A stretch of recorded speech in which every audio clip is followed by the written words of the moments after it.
এক আল্লাহর উপর আমরা ঈমান এনেছি, এছাড়া আমাদের অপরাধ নাই। এই বাংলাদেশে 17 বছরও অপরাধ আমাদের একটাই, আমরা ইসলামের পরিচয় দিয়েছি, আমরা হুজুরেরা টুপি রেখে মাথায় দিয়েছি, দাড়ি রেখেছি, আমাদের একটাই অপরাধ, আমরা এক আল্লাহর উপর ঈমান এনেছি। এই জন্য বাংলাদেশের মানুষগুলো গুম হয়েছে, তাদেরকে খুন করা হয়েছে, জুডিশিয়াল কিলিংয়ের মাধ্যমে মিথ্যা ট্রাইব্যুনাল সাজাইয়া মিথ্যা সাক্ষী দিয়া আমার কোরআনের পাখিগুলোকে হত্যা করা হয়েছে। ঠিক কিনা বলো?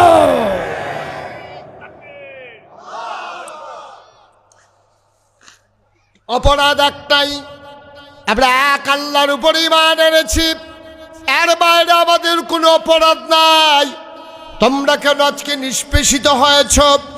কত বাচ্চা আজকে এতিম হয়েছে, কত মা সন্তান হারা হয়েছে, কত বাবা সন্তান হারা হয়েছে, কত স্ত্রী বিধবা হয়েছে। অপরাধ একটাই, অপরাধ হলো আমরা এক আল্লাহর উপরে ঈমান এনেছি। ঠিক কিনা? তুমি ইসলাম বুঝো নাই কি জিনিস। এখন আব্দুর রহমানের মদিনায় কি বাড়ি আছে? তোমার কথা করা, বাড়ি আছে, ঘর আছে, জায়গা জমি আছে, সন্তান আছে, বিবি আছে, কাপড় চুপড় কিচ্ছু আছে? এক কাপড়ে গিয়ে উঠছে মদিনায়। নবীজি আবার আব্দুর রহমানকে ছেড়ে উঠে দাঁড়ালেন, মেম্বারে উঠে বললেন, এই আমার আব্দুর রহমানকে ভাই বানাই নিতে পারো এমন কেউ আসো? সুবহানাল্লাহ বলবেন না? তাই তোমাদের ভিতরে কেউ আসো যে তোমরা আব্দুর রহমানকে ভাই বানাই নিবা? এখন একসাথে অনেক লোক হাত উঠাই ফেলছে। নবীজি, আরে কেটে কি, তোমরা সবাই নিলে হবে কেন? লোক হলো একজন, তোমরা তো একজন হাত উঠাও, সবাই মিলে হাতে যাও, কে আব্দুর রহমানকে ভাই বানাই নিতে চাও? আবার সবগুলো হাত উঠলো। আবার আল্লাহর নবী বললেন, তোমরা সবাই হাত উঠাচ্ছ কেন? কয় নবী, আপনি যতক্ষণ নির্ধারিত করে না বলবেন, আমরা তো সবাই মিলে নিতে চাইব। আব্দুর রহমান আপনার আদরের সাহাবা, আপনি বলে দেন কে নেবে? আল্লাহ নবী বললেন, সাদ ইবনু রবিয়া। কই? মদিনায় একজন সাহাবা ছিল, নাম হইল সাদ ইবনু রবিয়া। আল্লাহ নবী বললেন, সাদ কই রে? কয় লাব্বাইক ইয়া রাসূলুল্লাহ, তো আমি এখানে।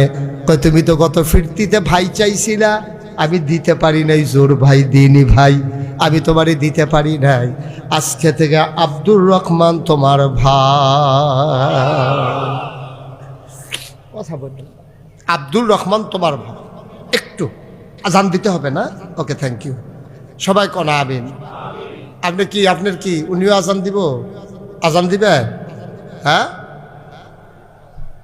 নাইলে আমরা যত মুয়াজ্জিন আছে সব একখানো বইয়া খেয়ে এখনো দিয়া লইব নাকি? ওই উনিও আজান দিল। আরে না, উনি কি ইমাম সাহেব নাকি? আপনি দেখছেন কার কথা কইছি? মারহাবা কন, জোরে কন, আরো জোরে। ছেড়ে দিচ্ছে, আমি শেষ করে দিচ্ছি। এখন আল্লাহ, আহা, বাচ্চাটাকে একটু সরাইয়া বসানো যায় না? এটা বারবার ছেড়ে দিচ্ছেন কেন? ছোট মানুষ তো আর বুঝে না। সবাই কন আমিন, জোরে কন, আরো জোরে। আবার আল্লাহ নবী বললেন, কে আছো? আমার আব্দুর রহমানকে ভাই বানাই নিতে চাও? আবার নবী ডাক দিলেন, সাদ তুমি দাঁড়াও। সাদ দাঁড়ালেন, বললেন, তুমি তো ভাই চাইছিলা, দিতে পারি নাই, এই যে আব্দুর রহমানকে তোমার ভাই বানাই দিলাম, নিয়ে যাও। আবার আস্তে করে হাতে ধরলেন, হাতে ধরে টেনে টেনে আব্দুর রহমানকে নিয়ে গেলেন সাদ নিজের বাড়িতে, বাড়ির আঙ্গিনায় দাঁড় করালেন। কয়, ভাই এটা আমার বাড়ি, আপনি একটু এখানে দাঁড়ান। আব্দুর রহমানকে দাঁড় করাইয়া সাদ চলে গেলেন বাড়িতে, লম্বা রশি নিয়ে আসলেন, বললেন, ভাই এটা আমার বাড়ি, আমরা এটা একটু মাপবো। আব্দুর রহমান তো কিচ্ছু বুঝে নাই, দাঁড়াই রয়েছে। কয়, এখানে আপনি দাঁড়ান, বাড়ির পশ্চিম মাথায় আপনি দাঁড়ান, আমি পূর্ব মাথায় রশি নিয়ে যাইতেছি, আপনি কিন্তু সাইরেন না। আব্দুর রহমান দাঁড়িয়ে আছেন, সাদ ইবনু রবিয়া চলে গেছেন পূব মাথায়, পূর্ব মাথায় গিয়া বললেন, ভাই সাইরেন না, আমি আসতেছি।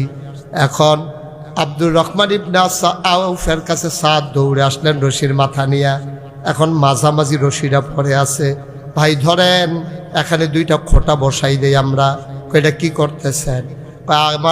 আমার আব্বার ঘরে আমি ছাড়া আর কোনো ভাই নাই, আমার কোনো বোনও নাই, আমি একা ছিলাম।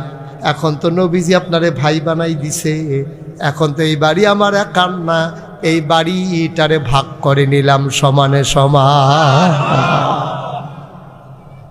এই জায়গায় সুবহানাল্লাহ না বললে আর জায়গা পাইবেন না। ভালো যেরকম সুবহানাল্লাহ। বাড়িটারে ভাগ করে, এখন তো আমরা দুই ভাই না, তো আমি একলা যদি সবটা বাড়ি দখল দিয়ে রাখি অন্যায় হবে না, এই জন্য বাড়িটারে দুইটা ভাগ করলাম। কারে বলেন কি ভাই, আমি কি আপনার সারা জীবন থাকবো নাকি? কারে বলেন কি, নবীজি বলছে আপনি আমার ভাই, আপনি যাবেন কই? এই অর্ধেক বাড়ি দিয়ে দিলাম, আপনি থাকবেন। আবার সাদ ডাক দেওয়া, কয় ভাই আর একটু হিসাব বাকি আছে। কয় কি হিসাব? আমার বাড়িতে ঘর আছে দুইটা, আমরা একটা লটারি দেব। এখন যদি আমি বড় বাড়িতে ঘরটা নিয়ে যাই অন্যায় হবে, লটারিতে যার নাম পড়বে সে ওই ঘর পাবে। আব্দুর রহমান অবাক বিস্ময়ে তাকাই রয়েছে, মানুষটা কি পাগল হয়ে গেল নাকি? বাড়ির দুইটা ঘর ভাগ করে দিয়ে আব্দুর রহমানকে দিল একটা, সাদ নিল একটা। পাগলামি দেখেন কারে কয়। বাড়ি ভাগ হলো, ঘর ভাগ হলো। আব্দুর রহমানকে সাদ ডাক দেয়া, কয় ভাই বসেন, আরেকটা জিনিস ভাগ করে আসি ঘরের ভেতর থেকে। ঘরে গিয়া ডাক দিছে, ওনার দুইজন স্ত্রী ছিল। কয়জন? কথা কেন, কয়জন? সাদের স্ত্রী ছিল দুইজন। দুনু বউয়েরাই না ডাক দিয়া বসাইছে। বসাইয়া আমার তো একজন ভাই পাইছি। আপনি ভাই পাইলেন কই? কয় নবীজি আমারে ভাই দিছে। কয় ভালোই হলো, এত বড় বাড়ি আপনার দুই ভাই মিলে থাকবেন, তো এখন আমাদেরকে কেন ডাকছেন?